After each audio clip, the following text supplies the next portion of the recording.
Welcome. Xiangbok? Hello?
Hello.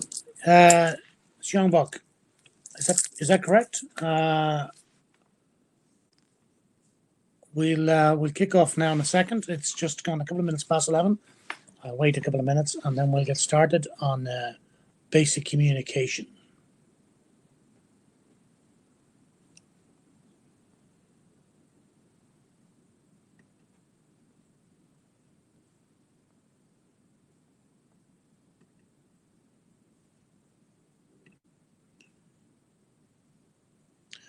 Okay, I'm just sending you a quick poll there, which I'll send to everybody.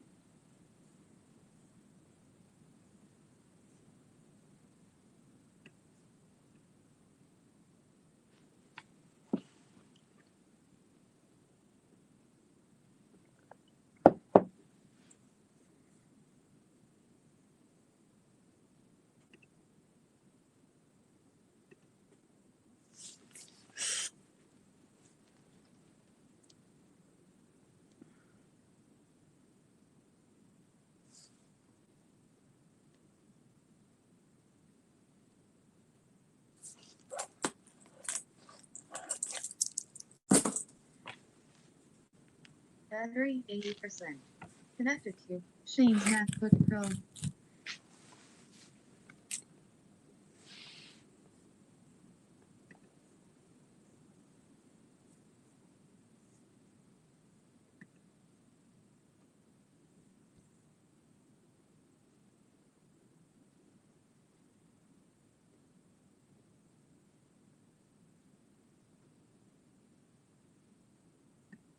Okay, I think we'll get started.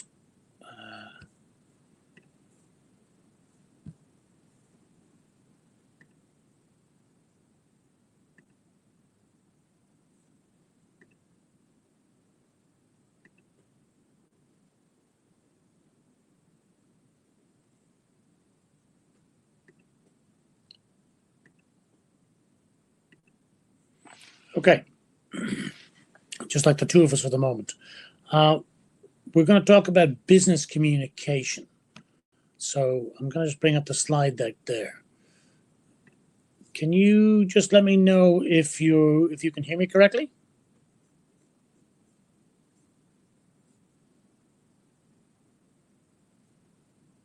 Xiangbok?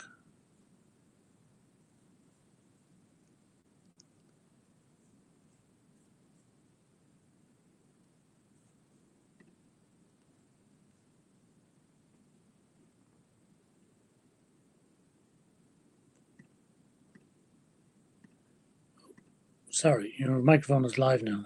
I beg your pardon. There you are. Okay, sorry. Now, can you hear me okay? Yeah, can you hear me?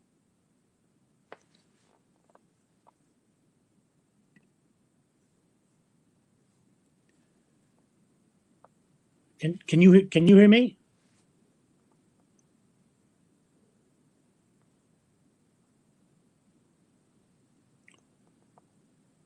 Hello, Sjanbak?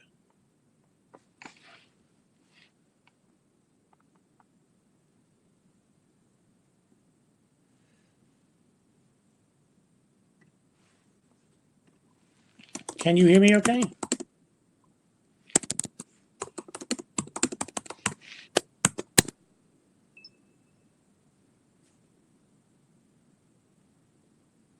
No? Can you see the slides? We're going to talk about business communication. If you can hear me okay, can you just let me know with the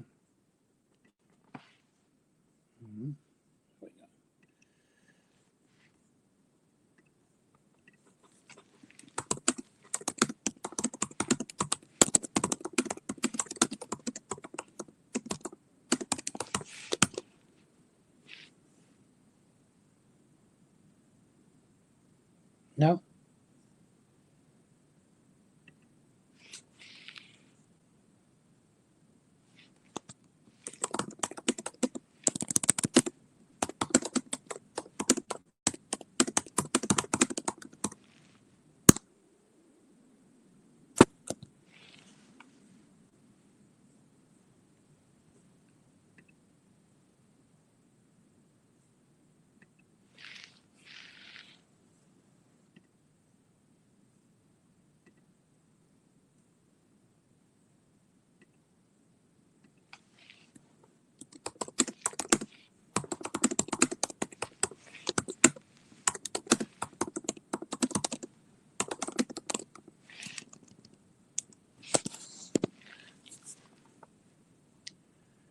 Hello.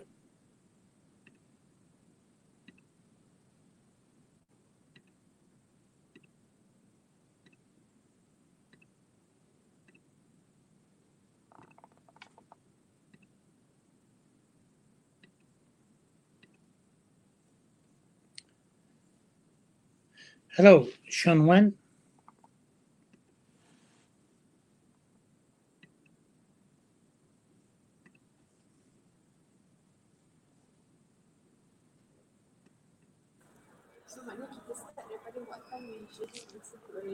Okay, welcome to this class about business communications.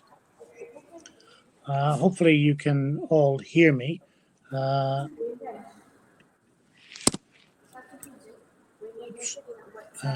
Hopefully you can all hear me, and we're going to get started now on an introduction to basic communications. So this is part of a Qualifi Level 3 Certificate in Business Management course. So there's some problem there. You can't.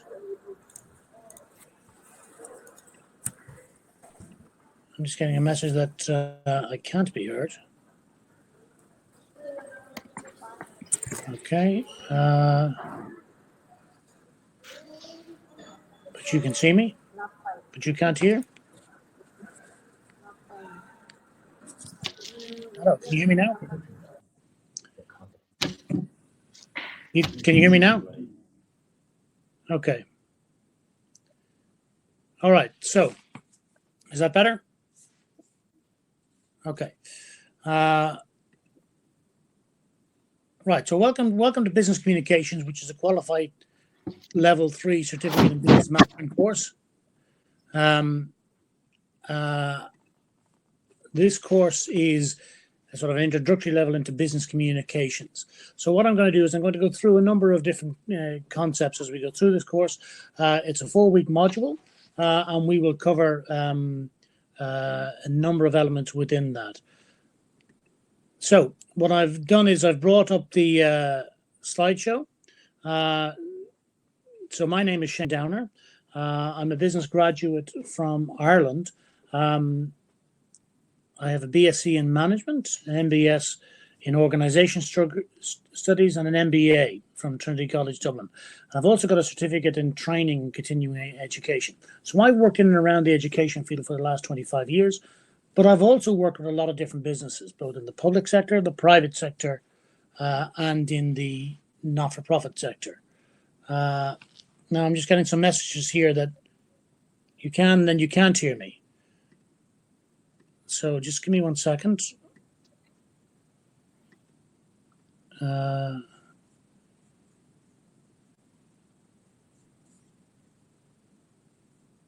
So just give me 1 second, please.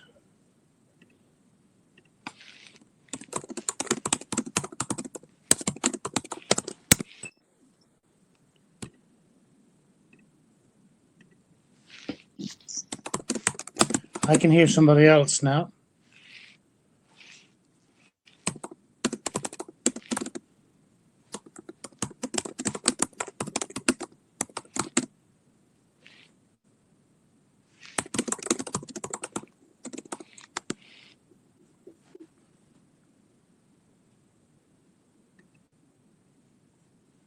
Okay, so we've got,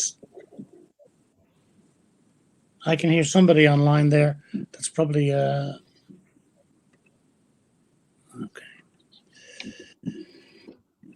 All right. Hopefully that's a bit better. My microphone is on and the camera is on. Okay. I was introducing myself as a lecturer and a business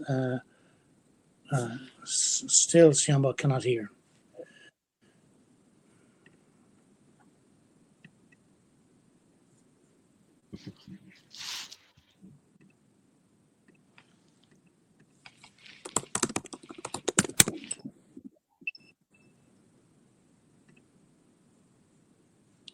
Okay, well, let's see if we can follow the slides.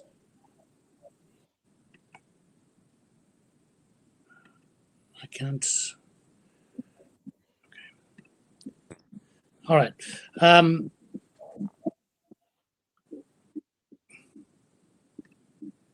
you still can't. Is there a help function? Sorry, Siambak.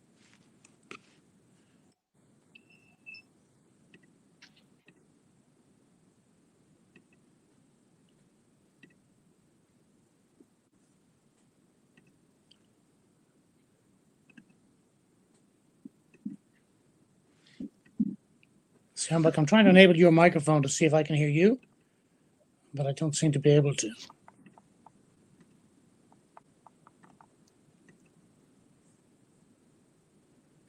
Okay, is that better?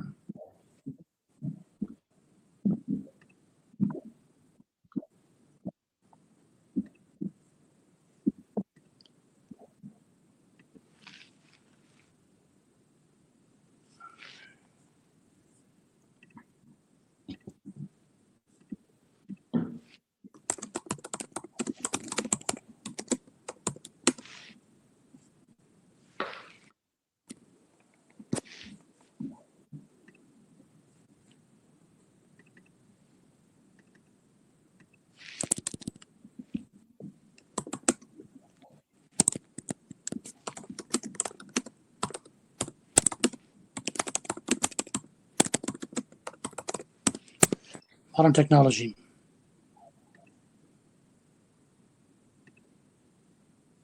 Okay.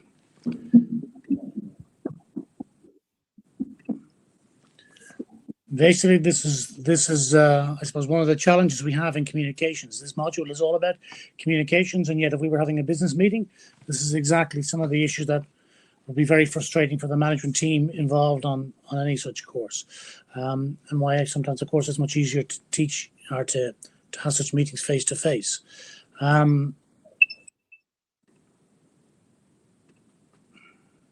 Okay. All right. I'm going to skip past the introductions about who I am. I will come back to some of the examples of some of the businesses I've worked on in the past, which were they're relevant during the course. You'll see some of the brand names down the bottom: Citibank, Diners Club, some Irish businesses, CTTB, which is a national public sector educational body, Dublin Institute of Technology, where I've lectured, as well as some other organisations, including some charities. What do we talk about when we're talking about communication. So on the next slide, you'll see there's a number of graphics. The first picture up here on the left is sometimes what we experience at a party or at a canteen or at a larger business meeting when things get out of hand and people start talking across each other. They start to end up having a free-for-all. And quite often there will be some productive conversations within that. But in general, it doesn't work as a communications mechanism. Of course, we all know Donald Trump and his ongoing discussions about fake news, etc. And then we have sessions like lectures or other meetings where somebody gives a presentation and has the great ability to put an entire class to sleep. In reality, communications is all of those things, but that's not effective communication. We're now dealing with a world where we have lots of integrated mechanisms for communication. So, for example, this web seminar we're trying to hold right now, we've got email, we've got text, we've got online video, YouTube, etc. And all of this social media, etc., is all connected now, and that gives us a far broader capability for communications. However, in the business world, sometimes face-to-face, one-on-one, or 2 or 3 people together can get an awful lot more done and can communicate effectively. So when we talk about communications, we all know what the word means and we all understand it occurs across a broad spectrum of interactions. But from our point of view, for this module, we need to drill down a bit further and determine, well, what actually communications can be defined as, what are the elements, what are the processes, and how do we make it work much more effectively in a business environment. So let's imagine what could go wrong in certain circumstances. If we had, if nursing staff, for example, are not told about a change to a patient's medicine. So if you've got a patient in a hospital on a certain medicine and nursing staff who are administering that medicine are not told about changes, either reducing or increasing of dosages or changing of the dosage. Imagine what would happen if in your business important customers are ignored. They're not listened to. Imagine what happens in an educational environment if students are not told when an exam might take place or even where it might take place. Imagine what might happen if a message from a supplier about a delayed shipment, which is critical to a production process, is not passed on. Imagine what might happen if we were talking about a cash flow situation. The company's bank account is overdrawn. There's not enough money in the business, and yet somebody is trying to purchase products or services on behalf of the business, and a check bounces. So these are all situations where a communication has failed. And in some of those, it's a minor inconvenience. In others, it can have life-changing consequences. In particular, I put a little image of a British Airways plane on the bottom there. We're hopefully far removed from the days when British airline captains used to carry diners club cards with them, because in certain countries when they flew into, there were certain cases where they had to be able to pay for the fuel for the plane in order to get the plane back out of the airports. So you would think with a global airline, that wouldn't be an issue. And it wasn't necessarily to do with the airline's bank account. It was to do with how, money was transferred. And this is not too long ago. This is 25, 30 years ago. So not that long ago. So all of this comes back to the importance of communication, getting the right message to the right person at the right time. So what is communication? Well, communication is an exchange of facts, ideas, opinions, or emotions by 2 or more persons. Okay? That's one of the definitions that we sometimes use. Communication is also a process of passing on information and understanding from one person to another. I suppose it's important to reflect that passing of information and exchanging information or ideas or opinions shouldn't be confused with the truth necessarily. Communication is a process, and what goes into that process and what comes out of that process, in an ideal world, of course, it will be truthful and it will help the process and the organization. But just because we're communicating doesn't necessarily mean that the truth is being passed. And we'll come back to that because there are issues that we find in the workplace, in politics, in marketing, where there are issues with the truth, and we have to figure a way to deal with that. I suppose one of the examples or one of the elements that sometimes is talked about, we talk about what people remember. So there's some research here which is credited back to a guy called Edgar Dale and his cone of experience. People remember 10% of what they read, 20% of what they hear, 30% of what they might see, whether it's images or videos, 50% of what they see and hear. When you combine those two things, people remember 70% of what they say and they write.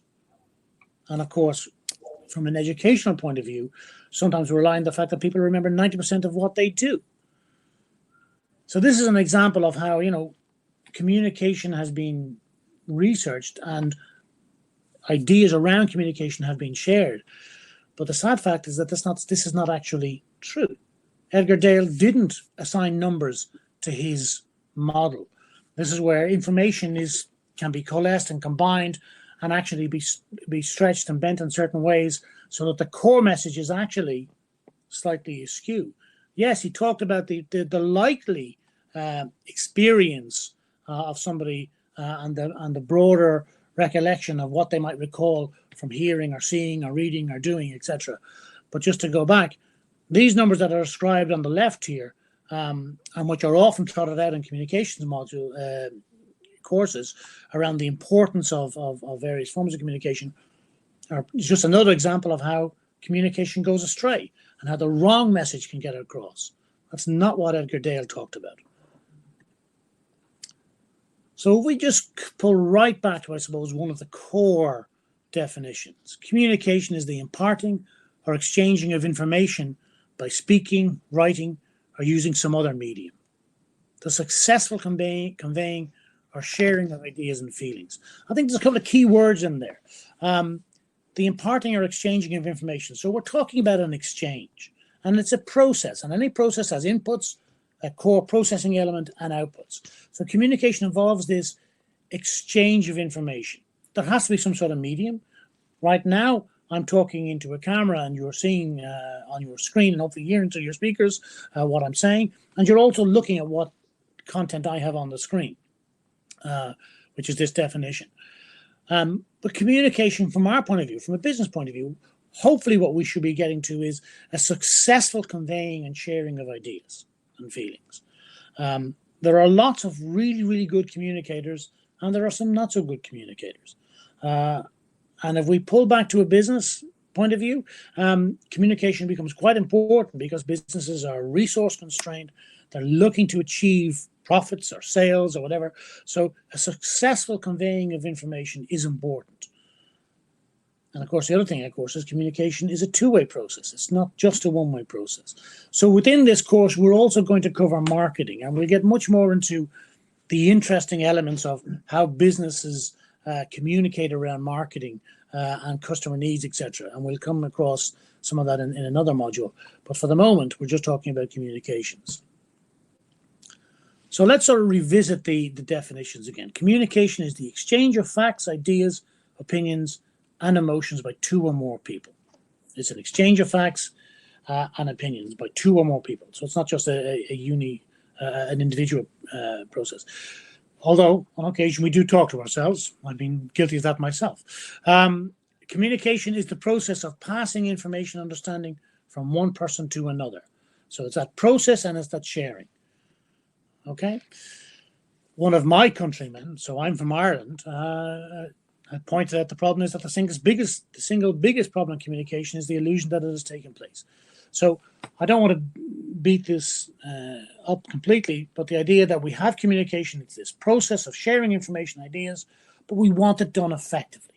Okay, so ideally we're looking to convey the truth, and we're looking to make sure that the person we're communicating with understands and gets the message in the best way possible that suits them, that they can understand what we're trying to convey. So this module then is about business communication. Here are the learning objectives. There are four learning objectives. We want to understand different types of business information. We want to learn, we want to know how to present business information effectively. We want to understand the limitations in relation to the use of business information in an organization and to know how to communicate business information using appropriate methods. And under each of those core learning objectives, there are some assessment criteria. So today, we're looking at the first one, understanding different types of business information. So we need to describe how organizations use different types of business information to fulfill their purpose. So that's our criterion that we're focusing on today. Next week, we'll be talking about how businesses present information effectively and look into and therefore we will need to describe different types of corporate communication. But for now, it's how businesses use different types of information to fulfill their purpose. So session 1 then is addressing that. So we're going to talk about what is communication, what is business information, and then we're going to talk about some sources and purposes of information, particularly looking at internal and external sources. And finally, hopefully, you will be able to explain the importance of information for business. So communications in business involves the sharing of information between people within an enterprise that is performed for the commercial benefit of the organization. So if we're talking about business, we're talking about making money. Business communication can also refer to how a company shares information to promote its product or services to potential customers. So those 2 points right there. The first is sharing information between people in the business, which can enable how we do our business and enables us to deliver our business and perform our business. The second is how we communicate with people outside of our business, in particular with our customers. Now, our customers aren't the only people outside of our business that are important, but certainly they're a key constituency. Because these are 2 core purposes, communication is a critical business function. So the importance of communication cannot be overstated. It's essential for any business, any organization to have effective communication. If we went back to that slide again and we talked about the nurses getting the wrong information about medicines for a patient, if we talked about air traffic controllers giving the wrong information to pilots and commercial airlines, the consequences are very serious. So we need to make sure that we look at communication within our businesses. And I think if anybody who's worked with any organization, if you can always identify issues that arise in a business where communication has gone astray. And that's one of the things that we're going to need to focus on. I suppose just to pull right back out and talk about a critical example. And what we will come up with in a couple of different modules in this course is I'll come back to some major international, global perspectives on things like the space race. So the Challenger disaster occurred in 1986 involving the Space Shuttle Challenger, which was widely seen on television, widely televised. About 72 seconds into liftoff of the Space Shuttle Challenger, which was the second space shuttle, there was this explosion. This was the first time a civilian was going up on the Space Shuttle Challenger. There was a teacher who was going to go up and who was going to teach a class to her school students from space. So there was lots of interest in this flight, and there was lots of live coverage, which of course was very unfortunate because of the tragedy that occurred. Why am I talking about this in communications? Part of the root cause of the Challenger disaster was a failure in communications. So if I'm running a shop down the street, or I'm running a printing business, or I'm running some other sort of service business, communication is important. In some organizations, communications has life-changing consequences. So one of the problems with the Challenger disaster is that there was a failure in the communication process. It wasn't that somebody lied about something or somebody, didn't convey information or certain information at the right time, etc. It was a failure in the nature of communication in the business, in NASA, between NASA and its suppliers in terms of the go, no-go decision for launch. And it basically revolved around the fact that the emphasis was on anybody who felt that the mission should not go ahead had a responsibility to say so. They had a responsibility to say go or no go. And that's where the failure occurred, because there was an issue that wasn't surfaced and nobody bit the bullet and explained this issue which ultimately led to the disaster. Of course, that's a life-changing, tragic case. Slightly different if I'm running a store, as I said, or if I'm running a small business or a clothing manufacturer. But the same thing applies in terms of we want to get communication right. We want to make sure that the process is right and that the right message is achieved in any business. One of the great communicators, I suppose, is Barack Obama. I'm not going to play this video now because we lost a bit of time at the start, but the link is there for anybody who wants to watch it. And Obama, we won't talk about for or against his politics or so on, but he was a remarkable communicator. He was able to take a simple message and convey that message in a very effective, positive way. And some salespeople are able to do that, and some business people are able to do that. This particular fired up, ready to go speech, this video, is him explaining where that term came from. And it was a key part of his 2008 campaign. And it emerged from a room with about 20 to 30 people in it. He went to this one venue, Greenville in South Carolina, which was a small town. And for whatever reason, he promised somebody he would go. And he was, it was a bad day. It was raining. He'd been slated in the papers the day before. And he goes into this room and finds out that there are only 20 to 30 people in there to listen to him. So he's obviously a bit demoralized. But in this video, he tells a story of how this woman, a small woman in her late 50s or 60s, basically stood up behind him and shouted out, "Fired up," and then "ready to go." And then she kept doing it time and time again, "Fired up, ready to go." And this became like a chant. And this woman was known locally for doing it. And as Obama tells the story, he says, actually, that sort of lifted him in the meeting because he was depressed, he was tired, he was having a bad day. And yet this small woman with this simple chant, managed to bring a smile, managed to bring a bit of energy. And he told that story time and time again, and it became a key plank of his campaign. The lesson from this is that ability to find and to share and to convey a message, to communicate effectively, can certainly lead to significant changes and improvements. And the way he tells it is that, if a voice can change a room can change one voice can change a room. That voice can then change a city can change a state can change a country, and so on. So everything starts somewhere. As I said, he's a much better communicator than me. I'll let him tell you his story. Offline, you can look at it, and it just illustrates how communication can be very, very effective.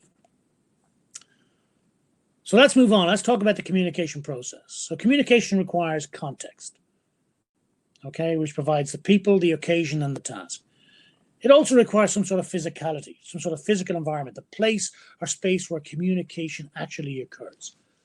So if we're talking about a small business, in the main, we are normally talking face-to-face or possibly phone. More and more, of course, we are talking electronic communications through email or communications through the internet. And of course, there are climate influences on the communication process. And climate in terms of the emotional atmosphere and the emotional tenor of the meeting. So the process requires context, it requires some sort of environment, and it requires some sort of atmosphere.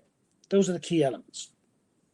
Just as a side note, because we're now into 2019 and we're into this globalized communications mechanism, there may be legal implications for where communication occurs, which differs situation to situation. That's beyond the scope of this course, but it's something to bear in mind. So what is the communication process? So the process is this. A sender wants to send a message to a receiver. If I'm in a jewelry store and I have a customer come through the door and she wants to buy an engagement ring, the first piece of communication is for her to tell me what she wants. So she will then need to give me a message to explain to me what she wants. And I need to hear that message. So she will be the sender. She will encode her message. So she'll describe what she's looking for.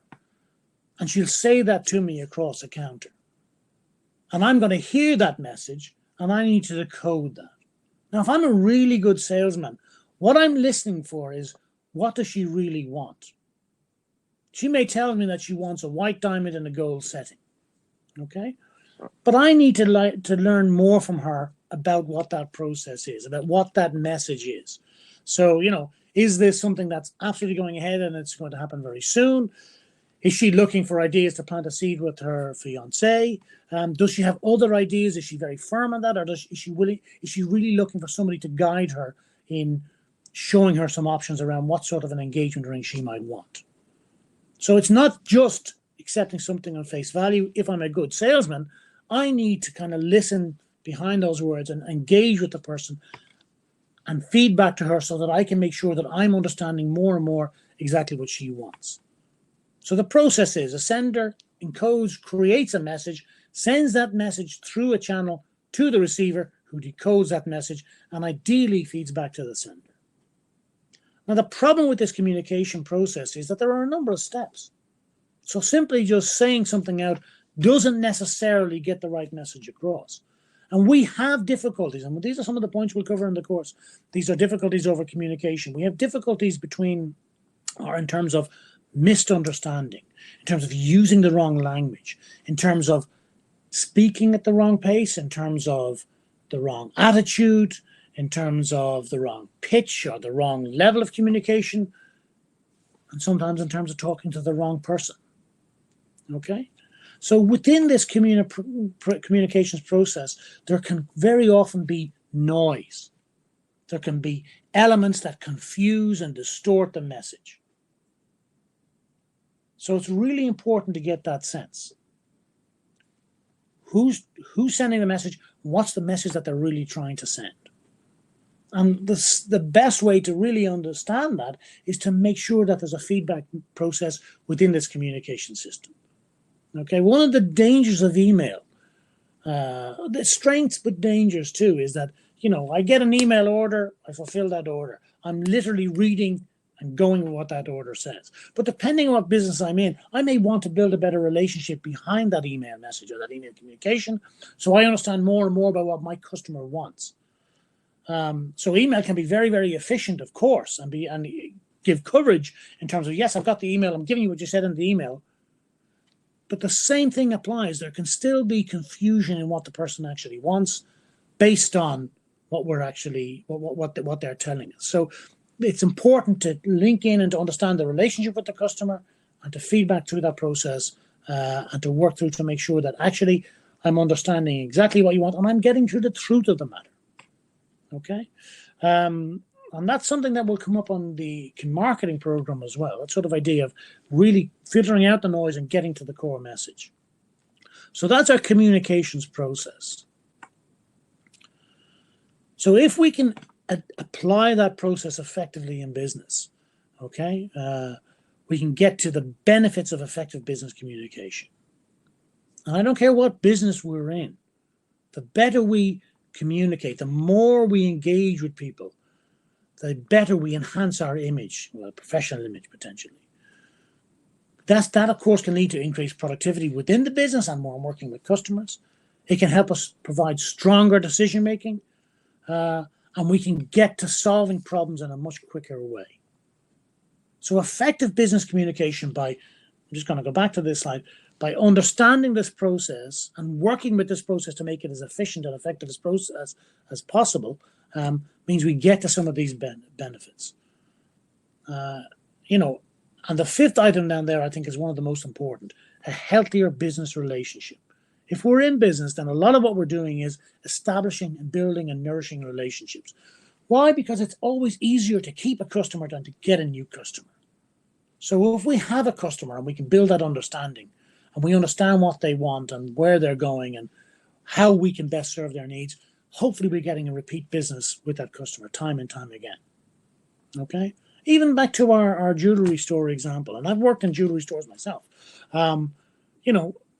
If somebody's going to spend money on something of personal value to them, a piece of jewelry that really is going to be worn, it's very personal to them, it's incumbent upon the business to try and make that effective, to sell to that person, to provide to that person what they actually need and what they actually want. So that process around listening and challenging and understanding helps to build a better business relationship. Doesn't necessarily mean they're getting married every week, but on the other hand, they may well come back for additional pieces of jewelry and engage further with us on other aspects. And of course, spread the word about this business, which leads to improved customer relations.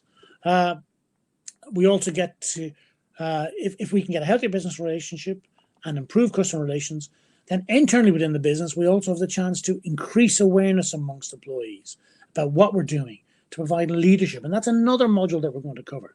It's how do we get that message across? How do we get all of our employees? How do we get our team focused in the same direction? And then we also get to lesser misunderstanding. We reduce the volume of errors. So if we can build effective communications within our business and into and out of our business, we get to arrive at less misunderstanding, less errors.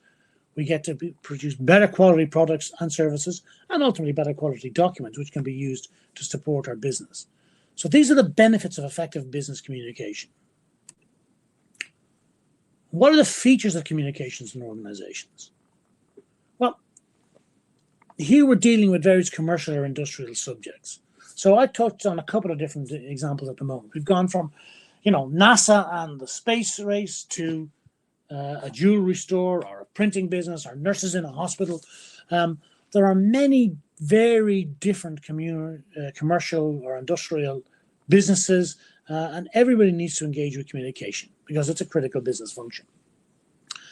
Now, the other features of communications are that, apart from the fact that it occurs everywhere, is that it's characterized by certain formal events, formal elements. So there may be commercial or technical vocabulary. We may use certain graphics. We may use specific messaging. I suppose one of the dangers in all communication is to get into jargon.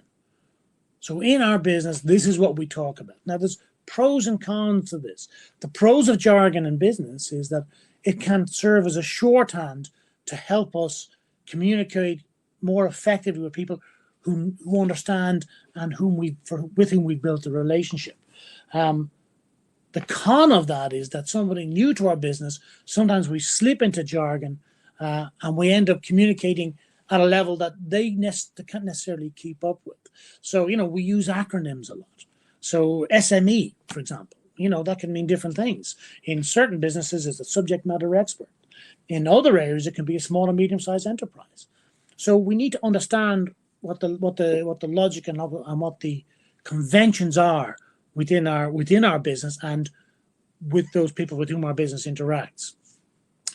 Other features of communication business is that it must be objective and impartial. So we're going to talk about information and data. There is a difference between information and data. And what we're trying to do is we're trying to convey information which is enriched data accurately and concisely being an important word. It's always easier to understand a concise, well-produced report than a lengthy report in terms of the timeframes that businesses may have to absorb the material or the information. And of course, communication can also entail complex writing techniques and procedures as we go forward, right? So this ties in with the jargon. As the relationship that we want to have with our customers and our suppliers and our colleagues, etc., evolves, we may end up with certain ways that we communicate, both from a jargon point of view, but also in terms of writing styles and techniques if it's written documentation. And again, we'll cover some of this other stuff further down in the course as well. So what are the characteristics of business communication? Well, it's a continuous process. Communication never ends, should never end. And if you think back to this model here, it's that feedback loop, right?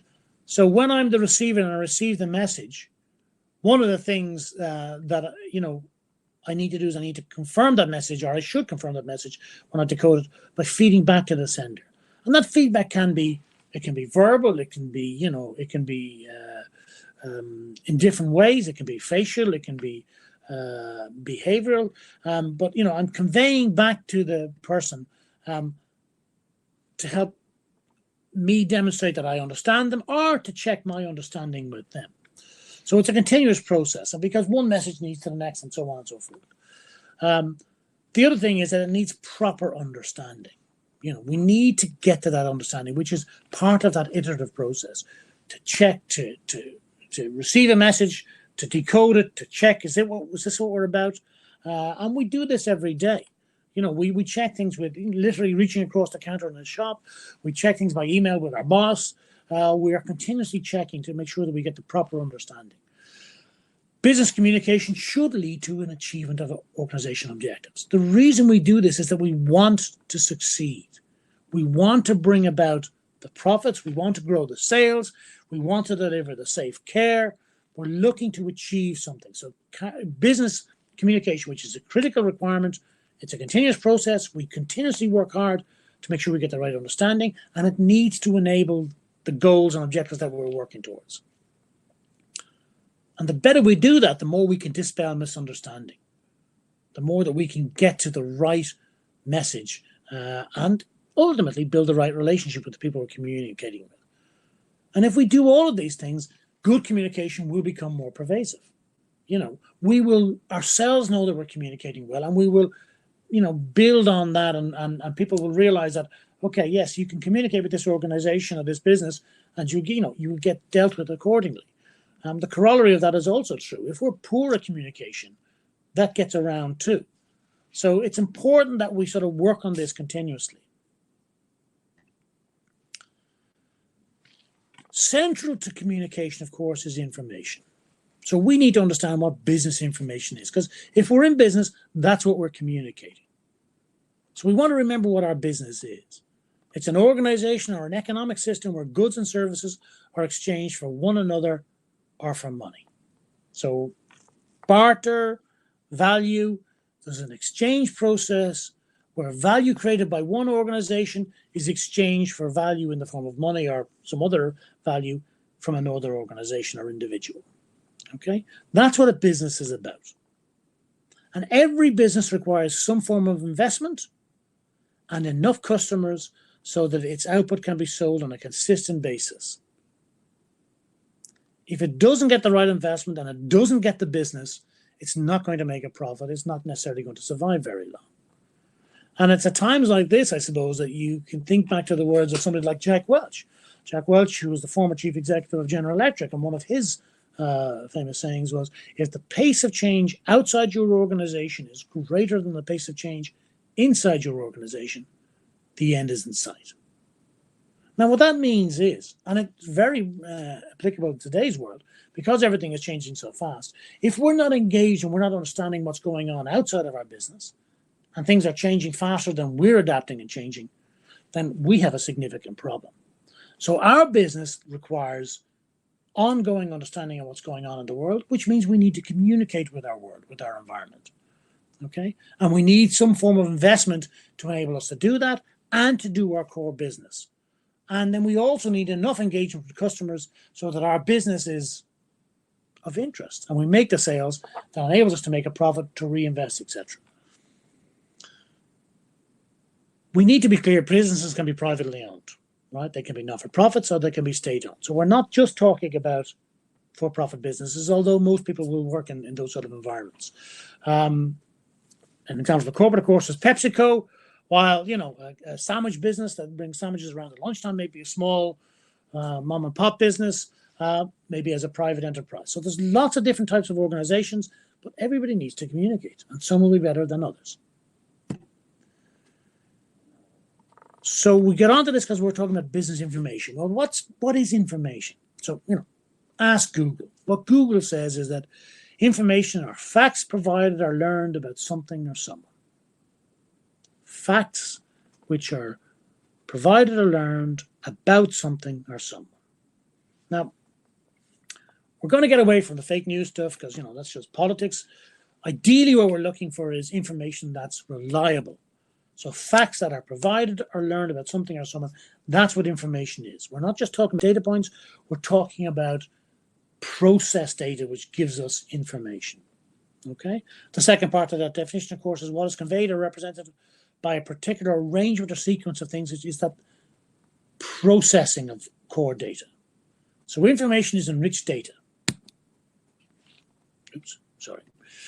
Okay, we've got about 10 minutes to go. I'm not going to read the next piece because I'd fall asleep halfway through it. But if we were to look at the legal view of information, that's how it could be described. Okay, so we want to convey that to, or compare that with number one there. Facts provide or learn about something or someone. That's what we're talking about.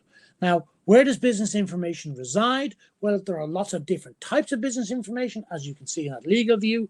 But we need to look at what facts are provided or learned about a business, about its internal or external environment, or its interests and plans.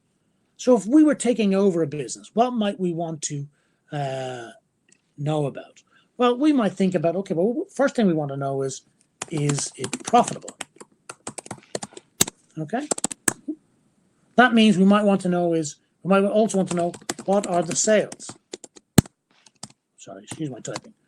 What are the sales amounts, right? Returns. Okay. We may also want to know, well, where do we get our supplies that we sell? How many staff? How much do we pay them? What can they do? So these are all examples of information that we may need to know. Okay? So we need, if we're going to take over this business, or if I'm going to take a job in this, running this business, I need to learn certain facts about that business, about what goes on inside, what it does, how it interacts, what its intents, what its plans are. Is it profitable? What's the level of sales? How much do they cost? Where do they come from? How many staff? What can the staff do? How much do we pay them? How much money is left in the business? What are the level of debtors, etc., etc., etc. So, there's lots of different types of information. And that's just about the business. If we take it down a level and then we think about trading, well, the next piece might be, well, what sort of information do we need to have on our customer or our customers? Where are they? How do they find us? What do they want? What do they need? And that's going to be something we talk about when we get into marketing. Okay? If I give you this definition from Henri Fayol, who's a classical management theorist, 1916. Management is the process of forecasting, planning, organizing, commanding, coordinating, and controlling. And this is the classic definition of what management is. For each of those elements, for forecasting, for planning, organizing, etc., we need information. So if I'm running a business, whether it's a jewelry business, whether it's a butcher's, whether it's a travel business, I need to be able to plan ahead, which means I also need some sort of idea of what's going to happen. I need some sort of forecasting. Now, normally forecasting would be based on what's happened in the past. So we look to the past to see what's going to happen in the future. So we need that sort of information. So we may look at sales, we may look at market segments. We need to organize. So I need to figure out, well, what do we as a business need to get done? We need this job done, we need that job done, we need the other job done.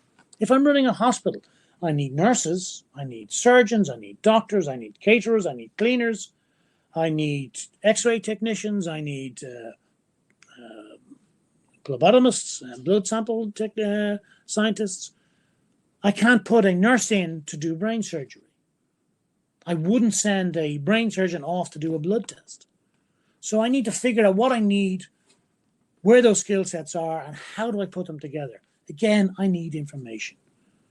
And it's not just me sitting down, pulling it out of thin air. I need to engage, I need to reach out, I need to ask, I need to combine, and then I need to present. So communication is central to everything that we do. So if we think back to some of the points I just mentioned there, like, some of the business information. So we know, or the hospital example, we know we can identify elements of information that we need. The next thing is, well, where do we get that information? Well, we might turn around and we might look at sales.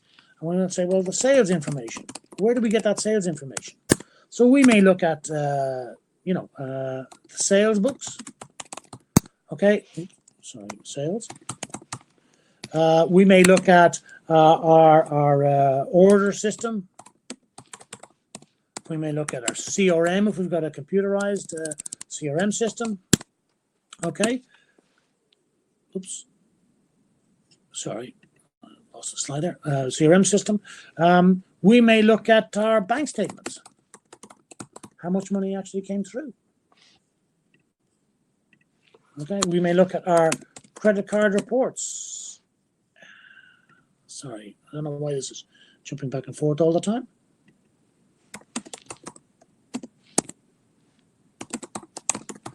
Etc. So my point is that we look for the source of information relevant to the information we're looking for. We look in lots of different places for that information, and that's crucial to being able to, acquire the information and then make sure that it's useful enough. There's a quote here from Edward R. Morrow. We'll pick up on this more so the next class. The speed of communications is wondrous to behold. It's also true that speed can multiply the distribution of information that we know to be untrue. Now, Morrow, about whom Fleetwood Mac wrote a song, is a famous newsman from the US, from the CBS, back in the 50s and 60s. And a lot of what he talks about would resonate today.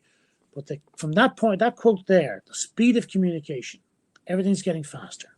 And what that means is that the distribution of information is much faster, but our ability to rely on that information may not be as strong as we had hoped. And that leads us on to perception. I'm sure everybody has seen something like this in the past. You've got to look at something and people see different things. All I'm going to say is that there are two versions to this. There's a young lady and there's an older woman. I'll let you decide which you can see. I won't even talk about the next one. Again, there's two animals there. To sort of bring this to a conclusion, we're talking about data versus information. Data is raw, unorganized facts that need to be processed. And they can be simple and random, but we need to organize them. But when we do that, when we process that data, we get to valuable information. And then it's up to us as business owners, our business managers, our business employees, to make sure that the information is as tight and effective as possible, and that it works for us and that we can rely on it. But it's about identifying the sources for information, gathering that information, whether it's in talking to people, whether it's reading, whether it's finding, processing that information and making that information usable so that we can run our business. That's why business information, that's what business information is, where we get it, and why it's important to communications. Okay, so to recap, communication is the exchange of facts, ideas, or opinions and emotions between two or more persons. It's a process. There's a process around communications. And that one slide, if you go back to that process slide, that's probably the most important graphic in this deck. So it's a process of passing information from one person to another. When we talk about business communication, we're talking about facts which are provided or learned about a business, what goes on inside, what goes on outside the business, how they interact, and where the business is going. And that business information, okay, which we then use, we can process and we can pass and we can share, etc., allows the business manager to make decisions, to plan and to control, and to drive that business forward, and ultimately, hopefully, to make more money from that business. All right, I'm going to conclude the session there. My apologies for what went on at the start. I mean, these will be some hiccups as we get this system going. Hopefully, we won't have this in the next modules or next week. If you have any questions in the meantime, I will put my contact details on the site, and if anyone wants to drop me an email, that's fine. We can deal with that. And I'll just leave you with this graphic here, right? All business depends every day on effective communication, from Wall Street to the little girl who stands up to the bulls on Wall Street. Okay, thank you.